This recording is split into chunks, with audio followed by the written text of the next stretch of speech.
జగన్మోహన్ రెడ్డి తరపున పులివెందుల్లో ఎన్నికల ప్రచారంలో ఉన్నటువంటి భారతిరెడ్డికి వరుసగా ఎదురు దెబ్బలు తగులుతున్నాయా? వరుసగా ఎదురు దెబ్బలు తగలడంతో భారతిరెడ్డి ఎన్నికల ప్రచారానికి ఫుల్ స్టాప్ పెట్టబోతున్నారా అంటే అవుననే సమాధానం ఇస్తున్నారు కొంతమంది రాజకీయ విశ్లేషకులు. ఇక ఇదే అంశానికి సంబంధించి మనతో మాట్లాడేందుకు ప్రముఖ రాజకీయ విశ్లేషకులు కృష్ణకుమారి గారు మనతో ఉన్నారు. మేడంతో మాట్లాడదాం. మేడం నమస్తే. మేడం నమస్తే. మేడం, జగన్మోహన్ రెడ్డి తరపున భారతిరెడ్డి పులివెందుల్లో ఎన్నికల ప్రచారం చేస్తున్నటువంటి నేపథ్యంలో ఆవిడికి వరుసగా ఎదురు దెబ్బలు తగులుతున్నాయని, ఎదురు దెబ్బలు తగలడంతో భారతిరెడ్డి గారు ఎన్నికల ప్రచారానికి ఫుల్ స్టాప్ పెట్టబోతున్నారు. నా వల్ల కాదు జగన్, పులివెందుల నియోజకవర్గంలో నీకు వ్యతిరేక పవనాలు వీస్తున్నాయి అంటూ భారతి గారు జగన్మోహన్ రెడ్డికి తేల్చి చెప్పినట్లుగా ఒక వార్త ఇప్పుడు సోషల్ మీడియాలో చక్కర్లు కొడుతుంది. ఏంటి మేడం దీని మీద మీ విశ్లేషణ ఏంటి?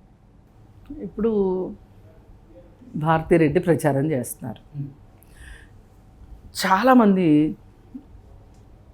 రాజకీయ నాయకులు వాళ్ళు పోటీ చేస్తున్నప్పుడు భర్తలు ఏం చేస్తారంటే భార్యల్ని ప్రచారానికి తీసుకెళ్తారు. సరే,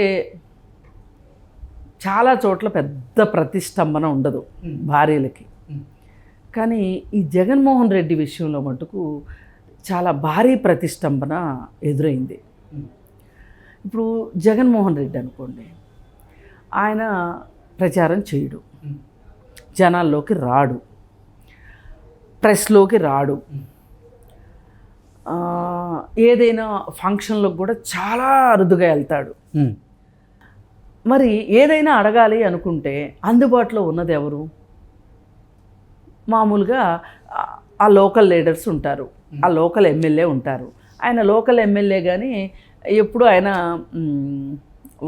వాళ్ళతోటి కలిసిన పరిస్థితి లేదు. ఆయన నమ్మకం ఏంటంటే పులివెందుల అనేది నా తాతల నుంచి అది మాది, కాబట్టి నేను వెళ్ళినా వెళ్ళకపోయినా గెలుస్తాను, అది మా హెరిడిటరీ ప్రాపర్టీ లాగా ఆయన ఫీల్ అవుతుంటాడు, పిత్రార్జితం లాగా ఫీల్ అవుతాడు. ఫీల్ అయ్యి అంటే లెగసీ అంటారు కదా, ఆ లెగసీ లాగా ఆయన ఫీల్ అవుతున్నాడు. ఫీల్ అవుతూ సరే నేను వెళ్ళకపోతే ఏంటి, ఏదో ఈ మధ్యకాలంలో కొంచెం వ్యతిరేక పవనాలు వీస్తున్నాయి అన్నట్లుంది, పైగా చెల్లెమ్మలు ఇద్దరూ కలిసి వచ్చి నాకు ఈ దవడ ఆ దవడ వాయిస్తున్నారు, మరి ఈ పరిస్థితుల్లో ఇంకొక మహిళామణి అక్కడికి వెళ్తే బాగుంటుంది అని నాకు గుర్తున్నంత వరకు పోయినసారి భారతిరెడ్డి ప్రచారంలో లేదు, ఈసారి వెళ్ళింది. సరే, అప్పుడు అధికారంలో లేడు కాబట్టి జగన్మోహన్ రెడ్డి వెళ్ళినా కానీ ఇంత ప్రతిష్టంభన అయితే లేదు. అయితే వాళ్ళు విమర్శించే స్థాయిలో ఉన్నారు ఆ రోజు, ఇవాళ విమర్శల్ని ఎదుర్కొనే స్థాయిలో ఉన్నారు. ఇప్పుడు విమర్శల్ని ఎదుర్కొనే సందర్భంలో మనం సమాధానం చెప్పుకోవాల్సి వస్తుంది. ఈ సమాధానం చెప్పుకునేటప్పుడు ఒక్కొక్కసారి మనకి చాలా అణుకువ కావాలి, చాలా అణుకువ, దాన్ని హంబుల్నెస్, అన్నిటినీ మించి పొలిటికల్ హంబుల్నెస్ చాలా చాలా అవసరం పొలిటీషియన్స్కి. నీకు ఎదురువాడు తిడుతున్నా కానీ వాడు ఓటేసేవాడు అయితే గనక నువ్వు సమాధానం చెప్పుకోవాల్సిన పరిస్థితులు నువ్వు ఉంటే గనక అడిగే హక్కున్న వాడి దగ్గర మటుకు నువ్వు చెప్పాల్సిందే సమాధానం. కానీ వీళ్ళు మాకేంటి అనే ఉద్దేశంలో ఇప్పటి వరకు వాళ్ళు ప్రజల్ని ఎప్పుడు ఖాతరు చేసింది లేదు. ఈసారి ప్రత్యేక పరిస్థితి ఏమైంది అంటే, ఒకటి వివేకానంద రెడ్డి హత్య కేసు, కోడికత్తి కేసుని నిజానికి చాలామంది మర్చిపోయారు. అంటే ఆ ఏరియా వాళ్ళు, నేను అనేది పులివెందుల ఏరియాలో ఈ రోజుకి హాట్ సబ్జెక్ట్ ఏంటి అంటే వివేకానంద రెడ్డి హత్య.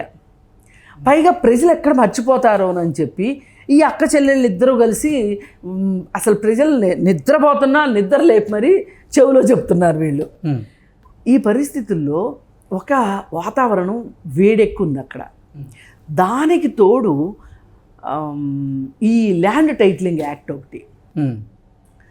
ఈ ల్యాండ్ టైటిలింగ్ యాక్టు నిజంగా జగన్మోహన్ రెడ్డి ఏ ఉద్దేశంతో తీసుకొచ్చుకున్నాడో తెలియదు, కానీ అదే అతనికి భస్మాసుర హస్తం ఖచ్చితంగా అయితే ఏరుతుంది, ఉక్కిరి బిక్కిరి చేస్తుందంట, ఉక్కిరి బిక్కిరి చేస్తుంది. అసలు ఇప్పుడు వెనక్కి తీసుకోలేడు, ముందుకు వెళ్ళలేడు. ముందు నుయ్యి వెనక గొయ్యి లాంటి పరిస్థితి ఉంది.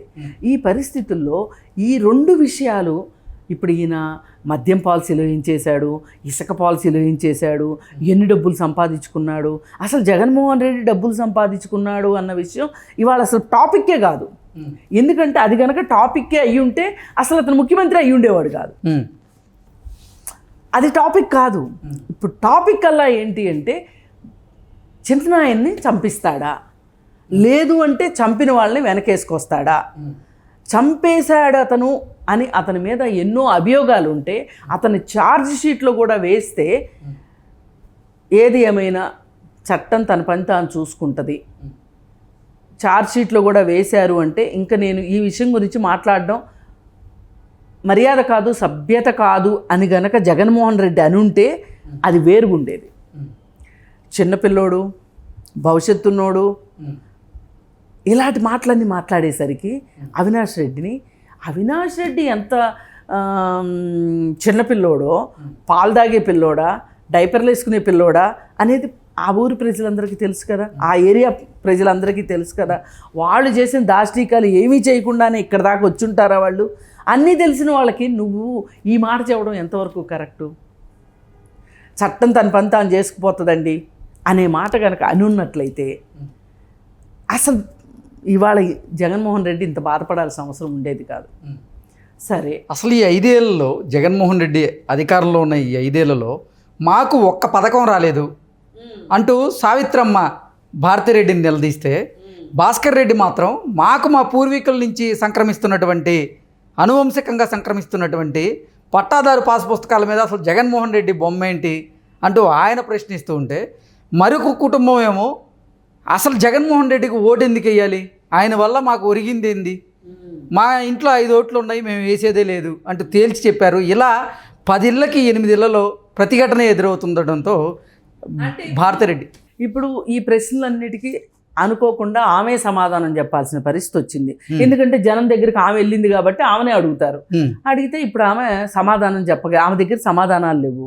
అందుకే ఆమె తిరుగుటపాలో తాడేపల్లి ప్యాలెస్కి వచ్చేస్తుంది. మళ్ళీ పైగా ఇంకోటి ఏంటి అంటే తాడేపల్లి ప్యాలెస్లో వాస్తు మార్పులు చేస్తున్నారు. అసలు ఈ పిచ్చోళ్ళు సరిగ్గా చేస్తారో చేయరో, దగ్గరుండి చూసుకుందామని కూడా రావచ్చు. అది ఒక కారణం అయ్యి ఉండొచ్చు. రెండో కారణం అక్కడ సమాధానం చెప్పుకోలేని పరిస్థితుల్లో ఇప్పుడు ఒకటండి, ల్యాండ్ టైటిలింగ్ యాక్ట్ గురించి చూసిన సినిమా 5%, చూడాల్సిన సినిమా 95% ఉంది. ఇప్పుడు ఫోటోలు అని మాత్రమే గగ్గోలు పెడుతున్నారు కదా జనాలు. అసలు అది దాని ఎఫెక్టు 5%. అది ఒక సెంటిమెంటు. 5% అనేది సెంటిమెంట్కి మనం చాలా విలువిస్తాం, నేనేం కాదనట్లా. కానీ అసలు మీ ఆస్తి కాకుండా పోయే కాడికి ఫోటో ఉంటే ఏంటి, ఇంకోటి ఉంటే ఏంటి? ఇప్పుడు మీ ఫోటోనే ఉండి అది పోయింది అనుకోండి, అయితే ఓకేనా మీకు? కాదు కదా. అసలు ల్యాండ్ టైటిలింగ్ యాక్ట్ అనేది ఒక పెద్ద దుర్మార్గమైన చర్య, ప్రజా వ్యతిరేకమైంది. అది ఒక నల్ల చట్టం అండి. ఇంకా దాని గురించి మాట్లాడటానికే లేదు, మాట్లాడడం లేదు, ఏమీ లేదు. ఇంకా అది ఒక నల్ల చట్టం. దీని లోతుపాతులన్నీ తెలిసిన రోజున ప్రజలు ఇంకా ఇంకా ఇంకా ఎదురు తిరుగుతారు, రాళ్లతో కొడతారు వీళ్ళని. ఇప్పుడు ఎవరో అన్నారు, మమ్మల్ని కొట్టమని అన్నారు, మా మీద హత్యా ప్రయత్నాలు జరుగుతున్నాయి, ఇవన్నీ మాట్లాడుతున్నారు కదా. అది కాదు అసలు ప్రమాదం. ఇప్పుడు ప్రజలే కొట్టారనుకోండి రాళ్లతోటి, ఎవరూ చెప్పకుండా వాళ్ళకి నష్టం జరిగినప్పుడు వాళ్ళే రాళ్లతో కొట్టారనుకోండి, ఎంతమందిని మీరు అరెస్ట్ చేస్తారు? ఒక మనిషి చేస్తే నేరం, సమూహం చేస్తే నేరం కాదు. సమూహాలు మీ మీద దాడి చేస్తాయి, అది గుర్తుపెట్టుకోవాలి. ఆ దాడి ఏంటి అంటే మనం ఇప్పుడు మాట్లాడుకోవటానికి రాళ్ళు అని మాట్లాడుతున్నాం, కానీ ఓట్లతో కొడతారు మిమ్మల్ని. ఓట్లతోనే కొడతారు మిమ్మల్ని. మీకు ఓటు వేయరు. ఈ ల్యాండ్ టైటిలింగ్ యాక్ట్ గురించి తెలిసిన వాడు ఎవడైనా సరే దాని దుర్మార్గం ఏంటో, దాని లోతుపాతులు ఏంటో తెలిస్తే చెప్పరు, ఓటు వెయ్యరు. అందుకే వాళ్ళు తెలివిగా ఏం చేస్తున్నారు అంటే మొత్తం ల్యాండ్ టైటిలింగ్ యాక్ట్ గురించి మొత్తం చెప్పట్లా వాళ్ళు. కేవలం ఇప్పటికి బయటకు వచ్చింది ఒక ట్రైలర్ మాత్రమే. ఫోటోలు అనేది ఒక ట్రైలర్ మాత్రమే, అసలు సినిమా ముందుంది. ఈ అసలు సినిమా ముందుకు రాకుండా ఉండటం కోసమే ఇప్పుడు వీళ్ళు నాగేశ్వర్ లాంటి వాళ్ళ చేత ఫోటోలు సంతకాలు అనే దాన్ని ప్రచారంలోకి తీసుకొచ్చారు. ఓకే. కానీ అసలుదేంటి అంటే అసలు ఆ ల్యాండ్ని జగన్మోహన్ రెడ్డి తాకట్టు పెట్టుకున్న ఈసారంటూ అతను పొరపాటున ముఖ్యమంత్రి అయితే ఈ ల్యాండ్ టైటిలింగ్ యాక్ట్ తెచ్చి తీరుతాడు. తెచ్చిన తర్వాత ఎవరి ఆస్తులు వాళ్ళ కింద ఉండవు. ఇది వాస్తవం. మనము బానిసల్లాగా, కట్టు బానిసల్లాగా మన ఇంట్లో మనం ఉంటాం, కానీ అది మనది కాదు. ఓకే. మన పొలంలో మనమే పనిచేస్తాం, ఆ పొలం మనది కాదు. ఒక ఇంట్లో ఒక కమర్షియల్ స్పేస్లో మనం ఎవరికో అద్దెకిస్తాం, అద్దె మనకు రావచ్చు, కానీ ఆ బిల్డింగ్ మనది కాదు. ఇలా అంటే ఒక అయోమయమైన పరిస్థితి, ఒక త్రిశంకు స్వర్గంలోకి తీసుకెళ్ళి కూర్చోబెడతాడు జగన్మోహన్ రెడ్డి. మనం పైకి వెళ్ళలేము, కిందకి రాలేము. ఒకసారి ఈసారి కనుక అతను అధికారం ఇచ్చాము అంటే జరిగేది అదే. ఇప్పుడు పులివెందుల ప్రజలు కూడా నిలదీసింది కూడా అదే. అక్క చెల్లెళ్ళు ఇద్దరు నిలదీస్తున్నది కూడా వాళ్ళ ఇంటి బాధ గురించి వాళ్ళు అరుస్తున్నారు, ప్రజల బాధల గురించి ప్రజలు అరుస్తున్నారు. ఇట్లా అన్ని వైపుల నుంచి చుట్టుముట్టేసరికి భారతిరెడ్డి